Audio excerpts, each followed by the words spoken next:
ஒரு நகரின் தூய்மையை பாதுகாப்பதில் அரசுக்கும் தூய்மை பணியாளர்களுக்கும் இருக்கும் அதே அளவு பொறுப்பு பொதுமக்களுக்கும் உள்ளது என முதலமைச்சர் மு.க.ஸ்டாலின் தெரிவித்துள்ளார்.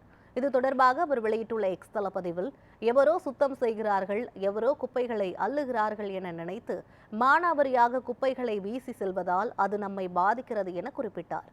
நகரை சுத்தமாக வைத்துக் கொள்வதில் அரசுக்கும் தூய்மை பணியாளர்களுக்கும் இருக்கும் அதே அளவு பொறுப்பு பொதுமக்களுக்கும் இருப்பதாக அவர் தெரிவித்தார். மேலும் விரைவில் தூய்மை மிஷன் திட்டம் தொடங்கப்பட்டு அனைத்து துறைகளுடன் இணைந்து செயல்பட்டு சாதனை படைப்போம் எனவும் முதலமைச்சர் தெரிவித்தார். குப்பைகளால் ஏற்படும் சுகாதார சீர்கேடு குறித்து நியூஸ் 7 தமிழில் தொடர்ச்சியாக செய்தி ஒளிபரப்பப்பட்டு வந்த நிலையில் நகரை தூய்மையாக வைத்துக் கொள்ள வேண்டும் என முதலமைச்சர் அறிக்கை வெளியிட்டுள்ளது குறிப்பிடத்தக்கது.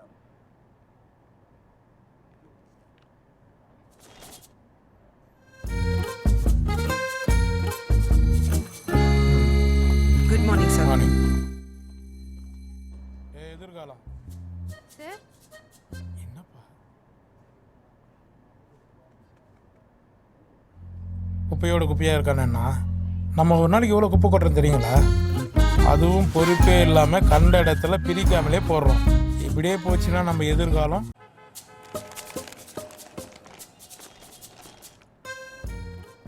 தரம் பிரிக்கப்படாமல் மானாவாரியாக ஆங்காங்கே கொட்டப்பட்டு வரும் குப்பைகளால் ஏற்படும் சுகாதார சீர்கேடுகள் மற்றும் பாதிப்புகள் குறித்து நமது நியூஸ் 7 தமிழில் உயிர்கொல்லி குப்பைகள் என்ற தலைப்பில் தொடர்ச்சியாக செய்திகள் வெளியாகி வந்த நிலையில் இது தொடர்பாக தமிழக அரசு விழிப்புணர்வு வீடியோ ஒன்றை வெளியிட்டுள்ளது.